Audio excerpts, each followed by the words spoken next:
design and installation firm bringing clean energy to homes in New York City. More information is available at brooklynsolarworks.com or 347-377-2705. This is WNYC 93.9 FM and AM 820, NPR News and the New York Conversation.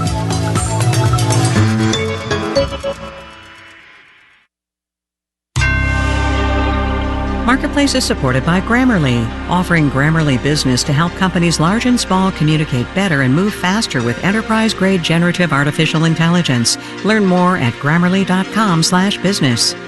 Another day, another crypto lawsuit, and how far people will fly for birds. From American Public Media, this is Marketplace.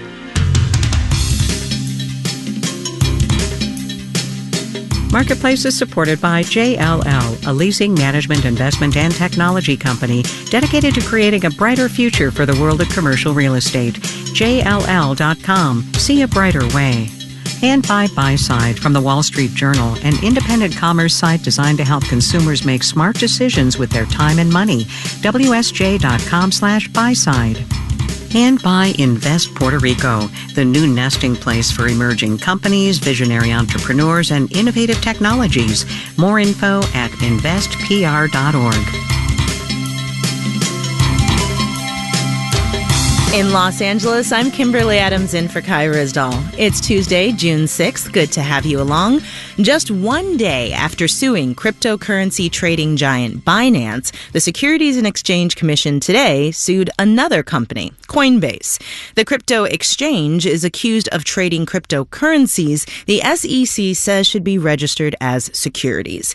The agency accused Binance of, among other things, improperly handling customer funds and trying to attract U.S. customers who aren't allowed to trade on the platform. Marketplace's Sabri Benishore reports that the cases against both of these companies pose a bit of an existential question for a lot of cryptocurrencies. The beef between the SEC and these crypto exchanges can be boiled down to one basic disagreement.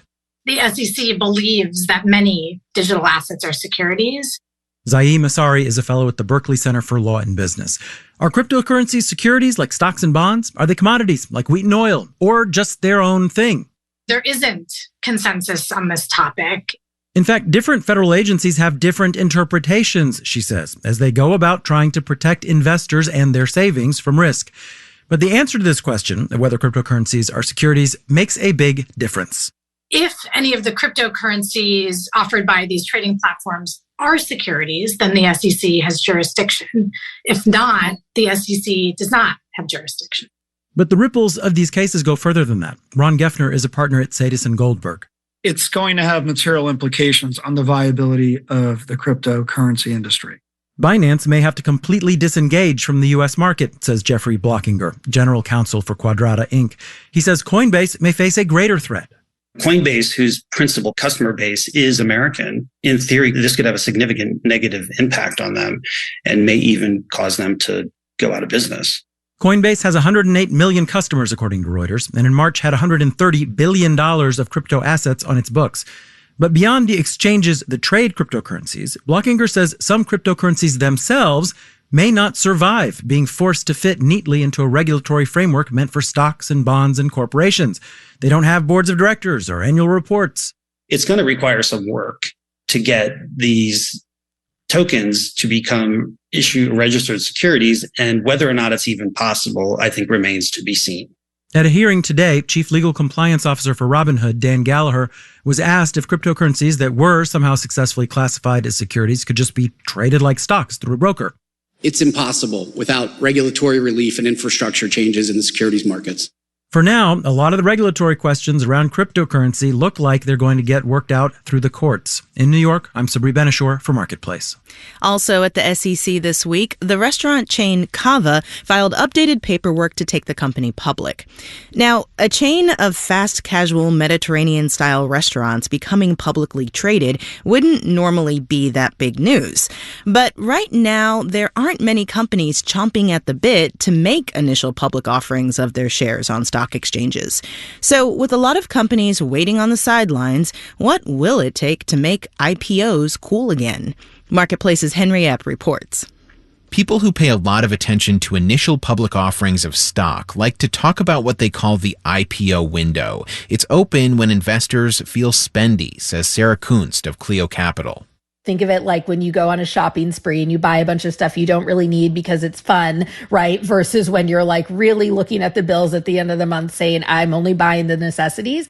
The market's been in that latter category for a while now, Kunst says. So in other words, right now, the IPO window is pretty shut. That's a big change from the heady days of 2021 when meme stocks and the blank check companies known as SPACs were all the rage. Then the market corrected. Unfortunately, it's really hard to have a small correction. You tend to go from things being really, really good to, really not so good. The IPO window has slammed shut plenty of times before, says Jay Ritter, a professor of finance at the University of Florida. After the 1987 stock market crash, after the internet bubble burst in 2000, after the 2008 financial crisis. But unlike during those episodes, this time the stock market is doing relatively well, Ritter says. So why are IPOs so slow? Investors and entrepreneurs still remember the sky-high valuations back in the boom days when the IPO window was open, he says. It's just like when housing prices fall, people like to anchor on what the price used to be. Plus, the macroeconomic vibes don't feel right with high interest rates and recession fears, says Santosh Rao at Manhattan Venture Partners. So I think as things come back to more stability in a sense, I think you'll see the IPO market open up. The market is also waiting to see how the few planned IPOs like Kava's fare, says Avery Spear with Renaissance Capital. If those companies do well, that kind of acts as a jam to hold the IPO window open a little bit more. And if it opens enough, others might be ready to jump through it too. I'm Henry Epp for Marketplace. Wall Street today, the S&P hit a record high for the year. We'll have the details when we do the numbers.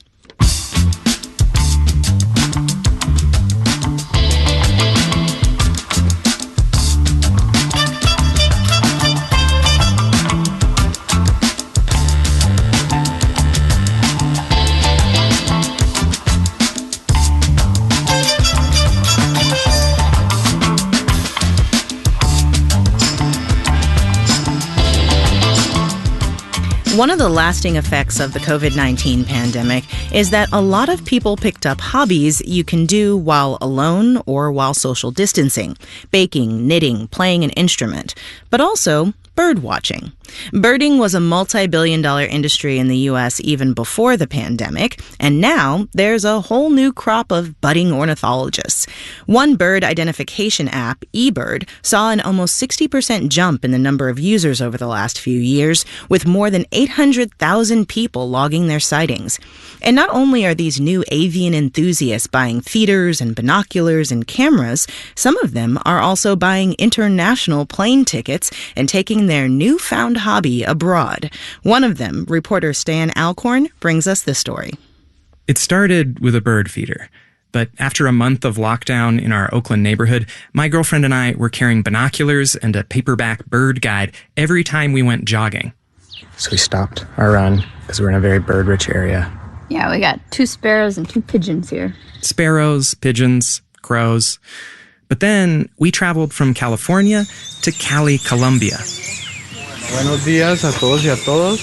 Bienvenidos. In one neighborhood stroll with local guide Andres Lozano, I saw the Colombian chachalaca, black-throated mango, Jets, amber. Plus 4 kinds of tanager, yellow-bellied seed eaters, chestnut-fronted macaws, 35 species in less than half a mile. And that's normal in Colombia. There are more species of birds here than any other country on Earth, nearly 1/5 of the world's birds. But Colombia doesn't have that many bird watchers, according to local birding pioneer Carlos Mario Wagner. Wagner says when he was growing up, running around in the woods with binoculars was downright dangerous. It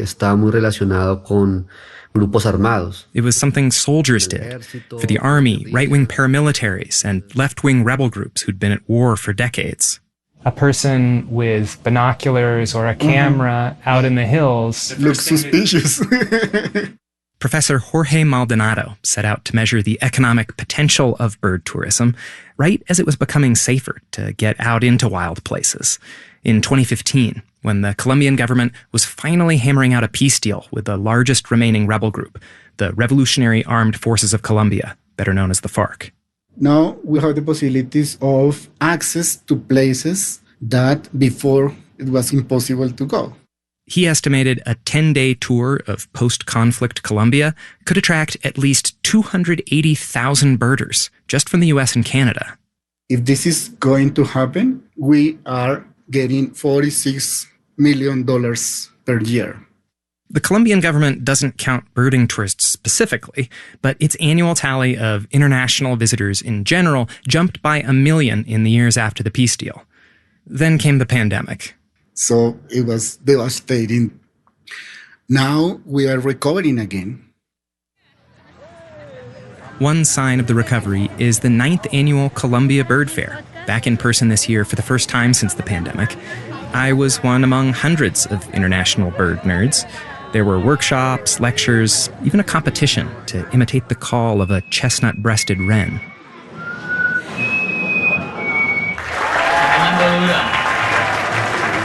Also in attendance, an American named Molly Brown, invited to help Colombians better promote their birding businesses to a market altered by the pandemic. There has definitely been a big increase in people who are interested in birds and bird watching. And Brown thinks that could mean a big increase in birders coming to Colombia, so long as the infrastructure can keep up. Building up local guides, local conservation initiatives, local protected land, the feelings of security and confidence to travel in Colombia, I think all of those things need to click. Click, like the sound of a golden-collared mannequin snapping its wings together 60 times a second. In Cali, Colombia, I'm Stan Alcorn for Marketplace.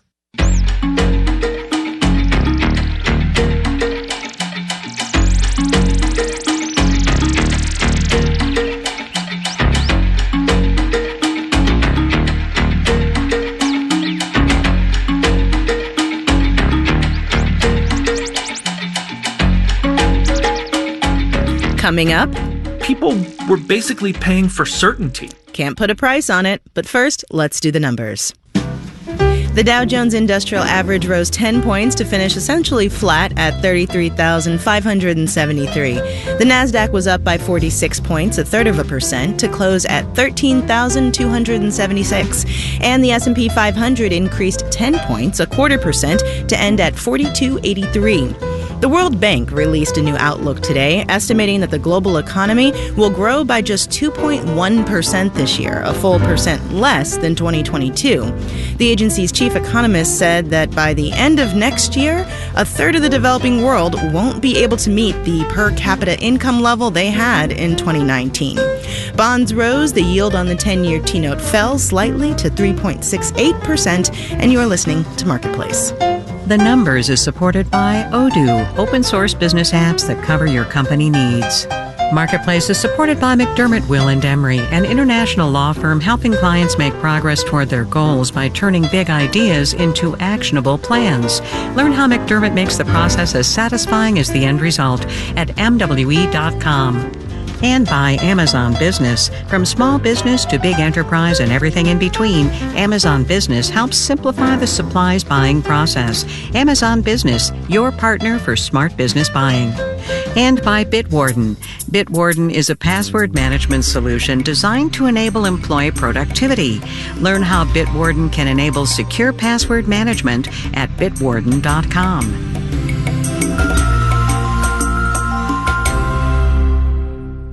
WNYC supporters include Bank of America, offering access to resources and digital tools designed to help local to global companies make moves for their businesses. Learn more at bankofamerica.com/banking for business. WNYC is independent public media, here to serve you and our entire community. We're listener supported and proud of it. Financial contributions from listeners like you make our work possible. When you give to WNYC, you're helping to fund the news you count on and the conversations yet to come. Become a member today. Text the letters WNYC to 70101 or visit WNYC.org and click on Donate. You're listening to Marketplace on WNYC. In the 7 o'clock hour of All Things Considered, we will continue to give you the latest on the smoke situation in our area, including any events and other things that may be canceled today and tomorrow. That and more at 7 o'clock. Stay with us. This is Marketplace. I'm Kimberly Adams. The prestigious James Beard Awards, sort of like the Oscars of the food and restaurant world, were held in Chicago last night. And for the second year in a row, an indigenous chef brought home high honors. Sherry Pocknett, a citizen of the Mashpee Wampanoag tribe and owner of the Sly Fox Den 2 restaurant in Charlestown, Rhode Island, was named the best chef in the Northeast region. She's part of a growing number of native chefs and restaurateurs bringing indigenous foods to the mainstream and proving there's a market for those cuisines. Marketplace's Savannah Marr has more. Go to any powwow in the Northeast, and Chef Sherry's food stand is the one with the longest line. But anyone will tell you that a Sly Fox bluefish plate or a venison sandwich is worth waiting for. She accepted her award last night in a buckskin dress and wampum jewelry. I represent the whole Northeast tribes. Our cooking ways, this was a surprise. Full disclosure, I grew up eating Sherry's food, and I can attest that like a lot of seemingly up-and-coming native chefs, she's actually been a treasure in her home community for decades. So why did it take mainstream foodies so long to catch up? I asked myself that question a lot. Crystal Wapipa is a Kickapoo chef. Early in her career, she was warned that people just weren't interested in indigenous ingredients and recipes. I heard that it's not marketable. But when she got a chance to open her own restaurant in Oakland, she served Kickapoo food anyway. Things I grew up on. I grew up on beans, corn, squash, a lot of cornbread.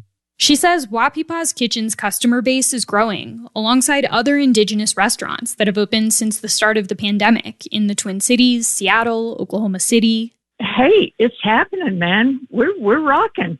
Loretta Barrett Odin, a Potawatomi chef and food historian, says since she first got started in the 90s, she's seen interest in indigenous cuisines wax and wane. But this time, by golly, it's sticking. In part, she says, because social media is driving people to these restaurants. And she says recognition on the biggest night in food can't hurt. I'm Savannah Marr for Marketplace.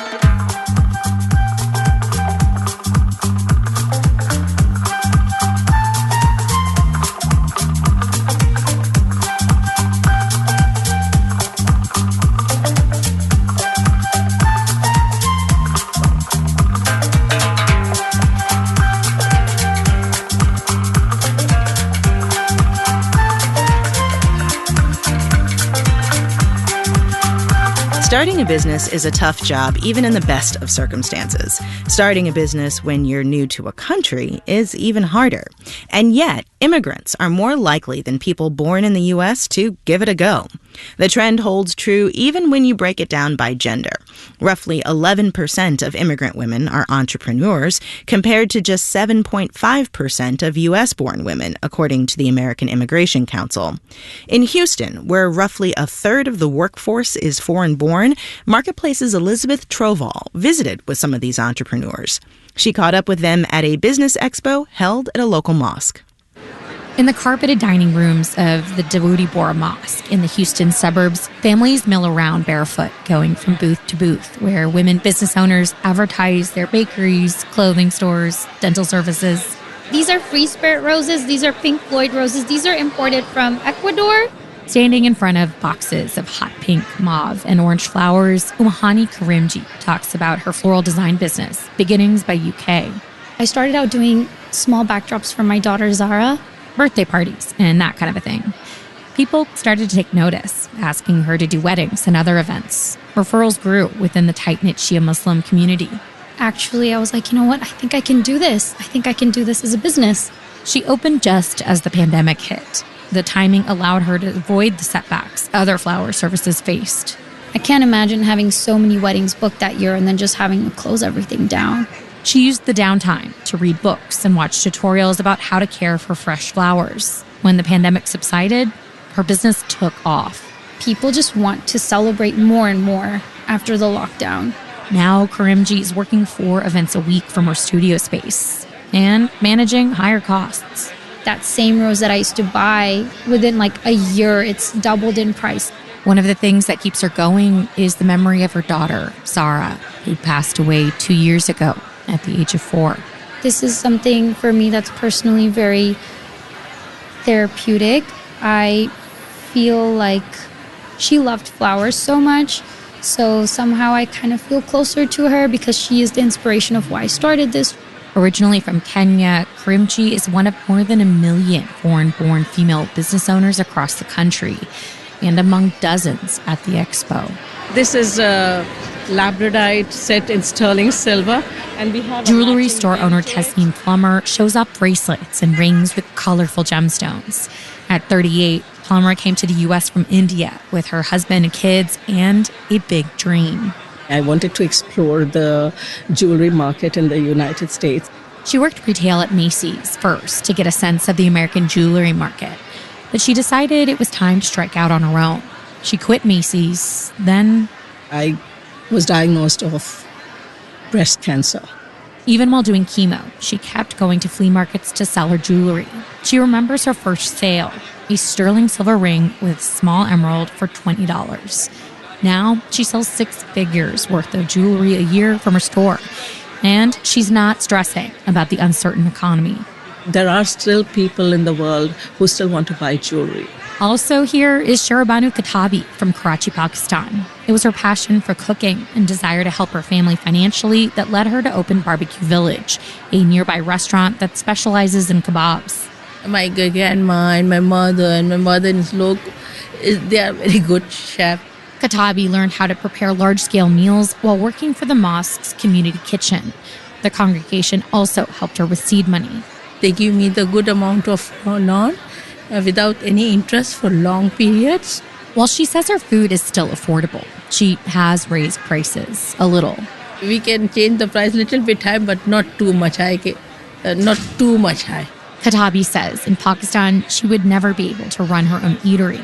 Restaurant management is traditionally seen as a man's job. But here, we can do everything. So I can do, and I prove myself I can run the restaurant. After years of working 7 days a week, Katabi has a better work-life balance now. She has 16 employees, also immigrants from South Asia and Latin America. In Houston, I'm Elizabeth Trovall for Marketplace.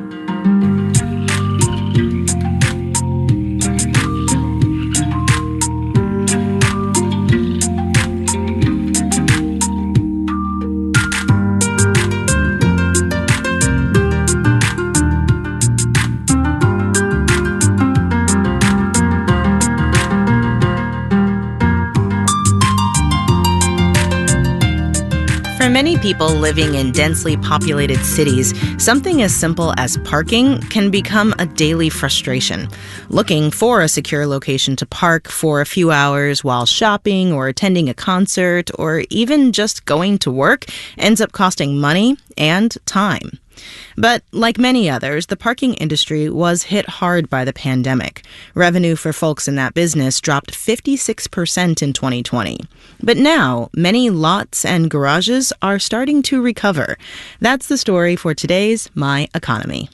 I'm Bruce Rowley. I'm in Wichita, Kansas, and I am the co-founder and owner of Best Arena Parking. We stumbled into the event parking business because we bought a building that just happened to be across from a new arena that had just been built to put our marketing business in. And being entrepreneurs, I saw the empty parking lot and I thought, wow, I bet we could sell spaces for that. Obviously, the event parking business was not very great during the pandemic. In fact, it was a complete flatline. But coming out of the pandemic, it's been not just robust, but it's also been transformed by technology.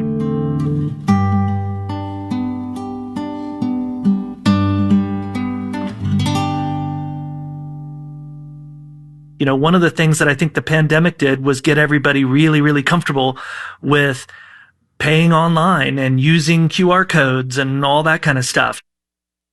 After the pandemic, when we started to see shows again, we started to notice a lot more people asking us if they could book online or if they could pay with their phone. And about that time, we started research, and we connected with a company called Park Mobile, and they offered a product where we were able to allow people the opportunity to pay online. At first, I wasn't sure how well that was going to work, but today, and we're not that far into this post-pandemic world, for a big show, we will sell 90 to 100% of our spaces online in advance of the show. What we discovered is, initially we were really selling just convenience. Someone's pulling up at the arena. They don't feel like walking 6 blocks, so they pay to park right next door. But what has transformed is when you're buying online, what we found is people were basically paying for certainty. There was a whole new element added into it. They have certainty in terms of, I have a ticket, I know I'm going to get into the show, and I probably even have a seat number on the ticket, so I know where I'm going to sit. But now we're able to sell them the certainty of, I know where I'm going to park. That's Bruce Rowley, owner of Best Arena Parking in Wichita, Kansas.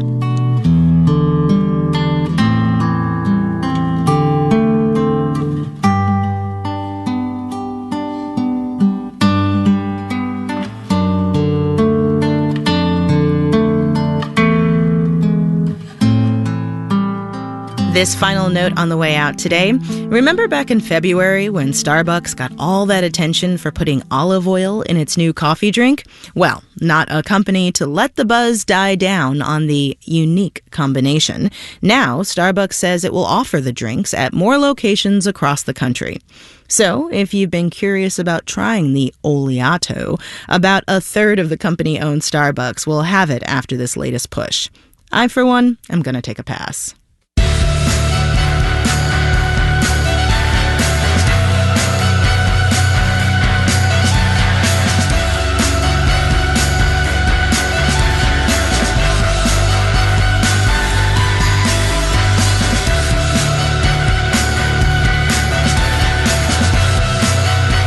Marketplace is supported by Viking, exploring the world in comfort. Viking offers a small ship experience with cultural enrichment and destination-focused dining. More at Viking.com. And by Raymond James, tailored wealth management, banking, and capital markets solutions for clients' unique needs. Disclosures at RaymondJames.com. And by Unisys, whose app modernization cloud solutions helps businesses create new cloud-native apps to unlock powerful insights and optimized performance. Unisys, keep breaking through. Here's your moment of economic context. More on that crypto news we had at the top of the show. Data firm Nansen has been keeping an eye on how that SEC suit against Binance was going to land with investors.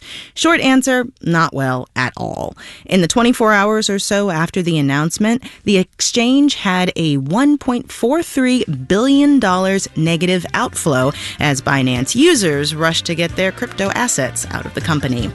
Our digital and on-demand team includes Carrie Barber, Dylan Miettinen, Janet Nguyen, Olga Oxman, Ellen Rolfes, Virginia K. Smith, and Tony Wagner. Francesca Levy is the Executive Director of Digital and On Demand, and I'm Kimberly Adams. We'll be back tomorrow.